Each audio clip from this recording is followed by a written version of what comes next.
शांती. आज आहे 24/12/2025 ची मुरली. महावाक्य आहे, गोड मुलांनो, अविनाशी ज्ञानरत्नांचे दान हेच महादान आहे. या दानानेच राजाई प्राप्त होते, म्हणून महादानी बना. प्रश्न आहे, ज्या मुलांना सेवेची हौस असेल त्यांची मुख्य लक्षणे काय असतील? उत्तर आहे, पहिला पॉइंट आहे, त्यांना जुन्या दुनियेचे वातावरण अजिबात आवडणार नाही. दुसरा पॉइंट आहे, त्यांना अनेकांची सेवा करून त्यांना आपसमान बनविण्यामध्येच आनंद वाटेल. तिसरा पॉइंट आहे, त्यांना शिकण्यामध्ये अथवा शिकविण्यामध्येच सुख वाटेल. चौथा पॉइंट आहे, समजावून सांगता सांगता गळा सुद्धा खराब झाला तरीही आनंदात असतील. पाचवा पॉइंट आहे, त्यांना कोणाची संपत्ती नको असते. ते कोणाच्या प्रॉपर्टीच्या मागे आपला वेळ घालवणार नाहीत. सहावा पॉइंट आहे, त्यांची सगळ्यांमधून आसक्ती नष्ट झालेली असेल. सातवा पॉइंट आहे, ते बाप समान उदार चित्त असतील. त्यांना सेवेशिवाय दुसरे काहीच गोड वाटणार नाही. गीत आहे, ओम नमो शिवाय. ओम शांती. रुहानी बाबा ज्यांची महिमा ऐकलीत ते बसून मुलांना पाठ शिकवत आहेत. ही पाठशाळा आहे ना? तुम्ही सर्वजण इथे शिक्षकाकडून पाठ शिकत आहात.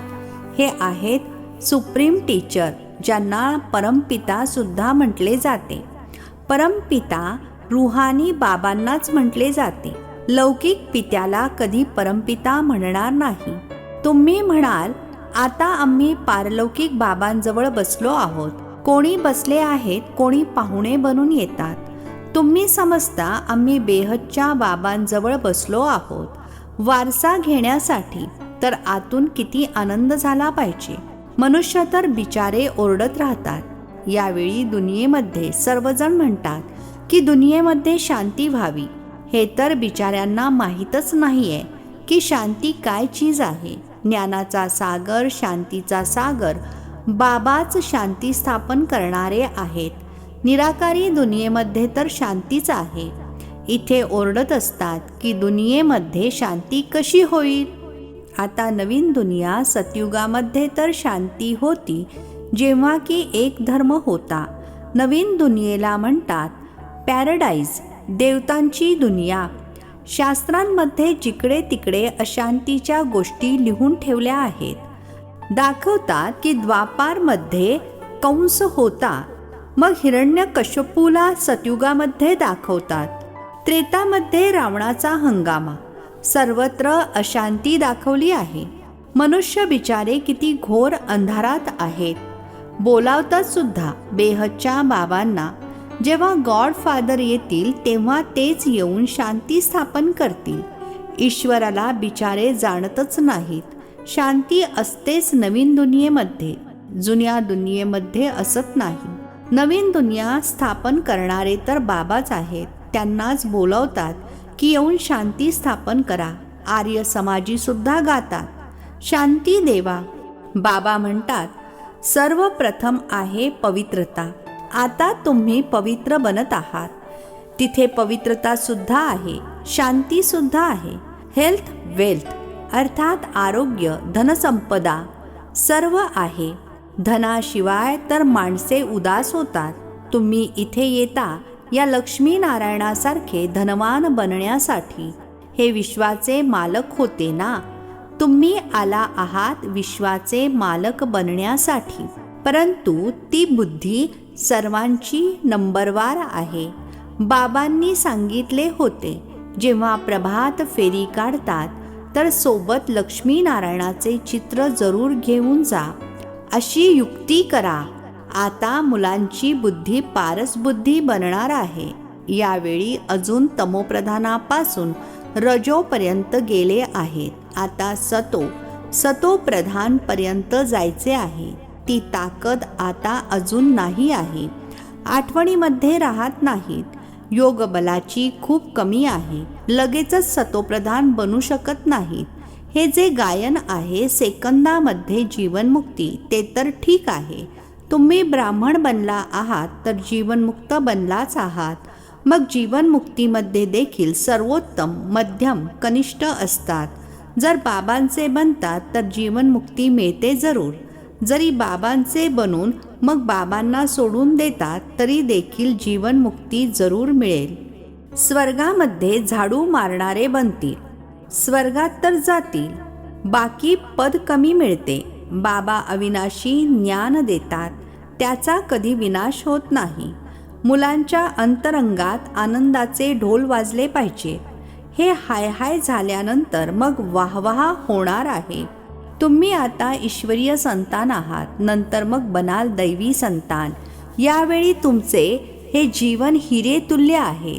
तुम्ही भारताची सेवा करून भारताला पीसफुल बनवता. तिथे पवित्रता, सुख, शांती सर्व असते. हे तुमचे जीवन देवतांपेक्षाही श्रेष्ठ आहे. आता तुम्ही रस्ता बाबांना आणि सृष्टी चक्राला जाणता. म्हणतात हे सणवार जे काही आहेत परंपरेने चालत येतात, परंतु केव्हापासून हे कोणीही जाणत नाही. समजतात जेव्हापासून सृष्टीची सुरुवात झाली, रावणाला जाळणे इत्यादी देखील परंपरेने चालत येते. आता सतयुगामध्ये तर रावण असत नाही, तिथे कोणीही दुःखी नसते, म्हणून ईश्वराची सुद्धा आठवण करत नाहीत. इथे सर्व ईश्वराची आठवण करत राहतात. समजतात ईश्वरच विश्वामध्ये शांती करतील, म्हणून म्हणतात येऊन दया करा, आम्हाला दुःखापासून लिबरेट करा. मुलेच बाबांना बोलावतात कारण मुलांनीच सुख पाहिले आहे. बाबा म्हणतात तुम्हाला पवित्र बनवून सोबत घेऊन जाईन. जे पवित्र बनणार नाहीत ते तर सजा भोगतील. यामध्ये मनसा वाचा कर्मणा पवित्र राहायचे आहे. मनसा देखील खूप चांगली पाहिजे. इतकी मेहनत करायची आहे जे मागाहून मनसामध्ये कोणताही व्यर्थ विचार चालू नये. एका बाबांशिवाय इतर काहीही आठवू नये. बाबा समजावतात आता मनसापर्यंत तर येतील जोवर कर्मातीत अवस्था होईल. हनुमानाप्रमाणे अडोल बना. त्यामध्येच तर खूप मेहनत पाहिजे. जे आज्ञाधारक प्रामाणिक सपूत मुले असतात, बाबांचे प्रेमसुद्धा त्यांच्यावर जास्त असते. 5 विकारांवर विजय प्राप्त न करणारे इतके प्रिय वाटणार नाहीत. तुम्ही मुले जाणता आम्ही कल्पकल्प बाबांकडून हा वारसा घेतो, तर आनंदाचा पारा किती चढायला हवा हे देखील जाणता. स्थापना तर जरूर होणार आहे. ही जुनी दुनिया कब्र दाखल होणार आहे जरूर. आपण परिस्थानमध्ये जाण्यासाठी कल्पापूर्वीप्रमाणे पुरुषार्थ करत राहतो. हे तर कब्रस्तान आहे ना. जुनी दुनिया आणि नवीन दुनिया याचे स्पष्टीकरण शिडीच्या चित्रामध्ये आहे. ही शिडी किती चांगली आहे तरी देखील मनुष्य समजत नाहीत. इथे सागराच्या कंठावर राहणारे देखील नीटसे समजत नाहीत. तुम्ही ज्ञानधनाचे दान तर जरूर केले पाहिजे. धन दिये धनना खुटे, दानी महादानी म्हणतात ना. जे हॉस्पिटल, धर्मशाळा इत्यादी बनवतात त्यांना महादानी म्हणतात. त्याचे फळ मग दुसऱ्या जन्मामध्ये अल्पकाळासाठी मिळते. समजा धर्मशाळा बनवतात तर दुसऱ्या जन्मामध्ये घराचे सुख मिळेल. कोणी पुष्कळ धनदान करतात तर राजाच्या घरामध्ये किंवा श्रीमंताच्या घरामध्ये जन्म घेतात. ते दानाद्वारे बनतात. तुम्ही शिक्षणाद्वारे राजाई पद मिळवता. शिक्षण सुद्धा आहे, दान सुद्धा आहे. इथे आहे डायरेक्ट, भक्ती मार्गामध्ये आहे इनडायरेक्ट. शिवबाबा तुम्हाला शिक्षणाने असे बनवतात. शिवबाबांकडे तर आहेतच अविनाशी ज्ञानरत्ने. एक एक रत्न लाखो रुपयांचे आहे. भक्तीच्या बाबतीत असे म्हटले जात नाही. ज्ञान याला म्हटले जाते. शास्त्रांमध्ये भक्तीचे ज्ञान आहे. भक्ती कशी केली जावी त्यासाठी शिकवण मिळते. तुम्हा मुलांना ज्ञानाचा नखशिखांत नशा आहे. तुम्हाला भक्तीनंतर ज्ञान मिळते. ज्ञानाने विश्वाच्या बादशाहीचा नखशिखांत नशा चढतो. जे जास्त सेवा करतील त्यांना नशा चढेल. प्रदर्शनी अथवा म्युझियममध्ये देखील चांगले भाषण करणाऱ्यांना बोलावतात ना, तिथे देखील जरूर नंबरवार असतील. महारथी, घोडेस्वार, प्यादे असतात. दिलवाडा मंदिरामध्ये सुद्धा यादगार बनलेले आहे. तुम्ही म्हणाल हे आहे चैतन्य दिलवाडा, ते आहे जड. तुम्ही आहात गुप्त म्हणून तुम्हाला जाणत नाहीत. तुम्ही आहात राज ऋषी, ते आहेत हठयोग ऋषी. आता तुम्ही ज्ञानेश्वरी आहात. ज्ञानसागर तुम्हाला ज्ञान देत आहेत. तुम्ही अविनाशी सर्जनची मुले आहात. सर्जनच नाडी बघेल. जे स्वतःच्या नाडीला जाणत नाहीत ते मग दुसऱ्यांना कसे काय जाणतील. तुम्ही अविनाशी सर्जनची मुले आहात ना. ज्ञान अंजन सद्गुरु दिया, अज्ञान अंधेर विनाश. हे ज्ञान इंजेक्शन आहे ना. आत्म्याला इंजेक्शन लागते ना. ही महिमा देखील आत्ताची आहे. सद्गुरूचीच महिमा आहे. गुरूंना देखील ज्ञान इंजेक्शन सद्गुरूच देतील. तुम्ही अविनाशी सर्जनची मुले आहात तर तुमचा धंदाच आहे ज्ञान इंजेक्शन लावणे. डॉक्टरांमध्ये देखील कोणी महिन्यामध्ये लाख, कोणी 500 सुद्धा मुश्किलीने कमावतील. क्रमवारीने एकाच्या नंतर पुढे दुसऱ्याकडे जातात ना. हायकोर्ट, सुप्रीम कोर्टमध्ये निर्णय मिळतो. फाशीवर चढायचे आहे. मग प्रेसिडेंटकडे अपील करतात तर त्याला माफ सुद्धा करतात. तुम्हा मुलांना तर नशा असला पाहिजे, उदारचित्त झाले पाहिजे. या भागीरथामध्ये बाबांचा प्रवेश झाला तर यांना बाबांनी उदारचित्त बनवले ना. स्वतः तर काहीही करू शकतात ना. ते यांच्यामध्ये प्रवेश करून मालक बनून बसले. चला, हे सर्व भारताच्या कल्याणासाठी लावायचे आहे. तुम्ही धन लावता भारताच्याच कल्याणासाठी. कोणी विचारले खर्चासाठी कुठून आणता? सांगा, आम्ही आमच्याच तनमन धनाने सेवा करतो. आम्ही राज्य करणार तर पैसा देखील आम्हीच लावणार. आम्ही आमचेच खर्च करतो. आम्ही ब्राह्मण श्रीमतावर राज्य स्थापन करतो. जे ब्राह्मण बनतील तेच खर्च करतील. शूद्रापासून ब्राह्मण बनलात मग देवता बनायचे आहे. बाबा तर म्हणतात, सर्व चित्रे अशी ट्रान्सलाइटची बनवा जेणेकरून लोकांना आकर्षित करतील. कोणाला लगेचच तीर लागावा. कोणी जादूच्या भीतीने येणारही नाहीत. मनुष्यापासून देवता बनविणे ही जादू आहे ना. भगवान उवाच, मी तुम्हाला राजयोग शिकवतो. हठयोगी कधी राजयोग शिकवू शकणार नाही. या गोष्टी आता तुम्हाला समजतात. तुम्ही मंदिर लायक बनत आहात. यावेळी हे सारे विश्व बेहदची लंका आहे. सर्व विश्वामध्ये रावणाचे राज्य आहे. बाकी सतयुग त्रेतामध्ये हे रावण इत्यादी कसे असू शकतील? बाबा म्हणतात, आता मी जे ऐकवतो ते ऐका. या डोळ्यांनी काहीही पाहू नका. ही जुनी दुनियाच नष्ट होणार आहे. म्हणून आम्ही आमच्या शांतीधाम सुखधामाचीच आठवण करतो. आता तुम्ही पुजारीपासून पूज्य बनत आहात. हे नंबर 1 पुजारी होते. नारायणाची खूप पूजा करत होते. आता पुन्हा पूज्य नारायण बनत आहेत. तुम्ही देखील पुरुषार्थ करून बनू शकता. राजधानी तर चालते ना.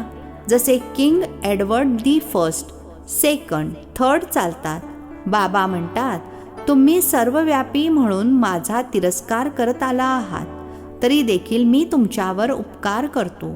हा खेळच असा वंडरफुल बनलेला आहे. पुरुषार्थ जरूर करायचा आहे. कल्पापूर्वी जो पुरुषार्थ केला आहे तोच ड्रामा अनुसार करतील. ज्या मुलाला सेवेची हौस असते त्याचे रात्रंदिवस हेच चिंतन चालते. तुम्हा मुलांना बाबांकडून रस्ता मिळाला आहे, तर तुम्हा मुलांना सेवेशिवाय इतर काहीच चांगले वाटत नाही. दुनियावी वातावरण चांगले वाटत नाही. सेवा करणाऱ्यांना तर सेवेशिवाय आराम वाटत नाही. शिक्षकाला शिकवण्यामध्ये मजा येते. आता तुम्ही बनला आहात खूप उच्च टीचर. तुमचा धंदा हा आहे. चांगला टीचर जितका अनेकांना आपसमान बनवेल तितकी त्याला पगार वाढ मिळते. त्यांना शिकवल्याशिवाय चैन पडणार नाही. प्रदर्शनी इत्यादी ठिकाणी रात्री 12 सुद्धा वाजतात तरीही आनंद होत असतो. थकवा येतो, गळा खराब होतो, तरीही आनंदामध्ये राहतात. ईश्वरीय सेवा आहे ना, ही खूप उच्च सेवा आहे. त्यांना मग काहीच गोड लागत नाही. म्हणतील, आम्ही हे घर इत्यादी घेऊन तरी काय करणार? आम्हाला तर शिकवायचे आहे. हीच सेवा करायची आहे. प्रॉपर्टी इत्यादीमध्ये कलह बघतात तर म्हणतात, हे सोने काय कामाचे जे कान कापेल. सेवेने तर बेडा अर्थात जीवनरूपी नौका पार होणार आहे. बाबा म्हणतात, घर देखील भले त्यांच्या नावावर असू दे, बिकेत नित्तर सेवा करायची आहे. या सेवेमध्ये बाहेरचे कोणतेही बंधन चांगले वाटत नाही. कोणाची तर आसक्ती जाते, कोणाची आसक्ती नष्ट झालेली असते. बाबा म्हणतात, मनमना भव तर तुमची विकर्म विनाश होतील. खूप मदत मिळते. या सेवेमध्ये तर वाहून घेतले पाहिजे. यामध्ये खूप कमाई आहे. घर इत्यादीची गोष्ट नाही. घर घेऊन अजूनच बंधनात टाकतील तर असे घेणार नाही. जे सेवा जाणत नाहीत ते तर आपल्या कामाचे नाहीत. टीचर आपसमान बनवतील, बनत नाहीत तर ते काय कामाचे.